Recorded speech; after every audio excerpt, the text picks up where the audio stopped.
এখন আমরা যে হুজুরের কাছে ঝাড়ফুঁক নেওয়ার জন্য যাই না, হুজুরেরা কিন্তু সূরা ফাতিহা পড়ে, পড়ে পানিতে ফু দেয়, মানে তার ফুট তো মূল্য নাই, কিন্তু সে যে কোরআন পড়লো সেটার মূল্য আছে, এই যে ফুটার মূল্য আছে, কারণ কোরআন পড়ার পর ফু দেওয়া হয়েছে।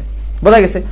এবং ছোট বাচ্চা যখন জন্মগ্রহণ করে, ছোট বাচ্চারা, এটা গ্রাম অঞ্চলে এই সুন্নতটা নাই, ছোট বাচ্চা যখন জন্মগ্রহণ করে তখন তার প্রতি একটা সুন্নত আছে। প্রথমত কানে আজান দেওয়া লাগে, এটা একটা সুন্নত। আর একটা সুন্নত আছে, কি জানো?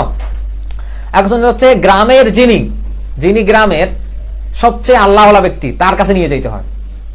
বোঝা গেছে? তখন ওই আল্লাহওয়ালা ব্যক্তি কি করেন, মুখে মিষ্টি, খেজুর কিংবা দই কিংবা মিষ্টি, মুখে মিষ্টি কিছু দিয়ে ওটা চিবিয়ে ওই বাচ্চাটার মুখে দেওয়া লাগে, বিসমিল্লাহ বলে।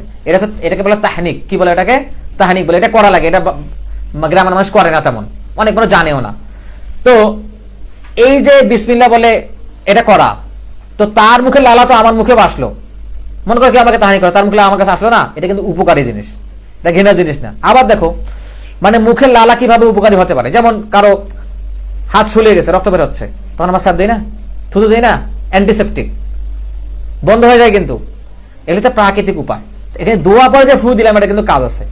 একবার দেখো, আল্লাহ রাসূল সাল্লাল্লাহু আলাইহি ওয়াসাল্লাম এক যুদ্ধে গেছেন, হ্যাঁ, সেই যুদ্ধের নাম হচ্ছে তাবুক যুদ্ধ। কি যুদ্ধ? তাবুক যুদ্ধ। তো তাবুক যুদ্ধে তারা যাচ্ছেন, যুদ্ধ করলেন, প্রথম দিন যুদ্ধে জয়লাভ হইল না, দ্বিতীয় দিন জয়লাভ হইল না। আল্লাহ রাসূল আরেকদিন বললেন যে আগামীকাল আমি এমন এক বীরের হাতে পতাকা দেব যার হাতে আল্লাহ বিজয় দান করবেন। হ্যাঁ, তখন পরের দিন দেখা গেল আল্লাহ রাসূল আলী রাদিয়াল্লাহু আনহু, তার জামাই, তার হাতে পতাকা দিলেন। দেখা গেল যে তার চোখ অসুস্থ, দেখতে পাচ্ছেন না।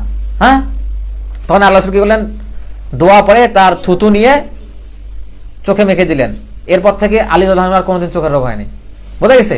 তার মানে এই যে থুথু শয়তান ফু দিচ্ছে, কাজ হচ্ছে না। তা আল্লাহর যে কালাম, সেটা ফু দিয়ে কি করতে হবে? ওটা দিয়ে কাজ হবে না, ওটা দিয়েও কিন্তু কাজ হবে। বোঝা গেছে? তো এখন সূরা ফাতিহা পড়ে ফু দেওয়া। পৃথিবীতে যত প্রকারের ব্যথা আর অসুখ আছে, যত ব্যথা, কি করতে হবে জানো? যত ব্যথার অসুখ আছে, সূরা ফাতিহা পড়ে সেখানে ফু দিতে হবে। সূরা ফাতিহা পড়ে কি করতে হবে? ফু দিতে হবে। নয়তো কি করতে হবে জানো? হ্যাঁ, যতবার ইচ্ছা তোমার, হয়তো 10 বার, তার বেশি বার সূরা ফাতিহা পড়ে ফু দিতে হবে। এরপর আরেকটা উপায় আছে, আরেকটা উপায় হচ্ছে যে ওই স্থানে ধরতে হবে।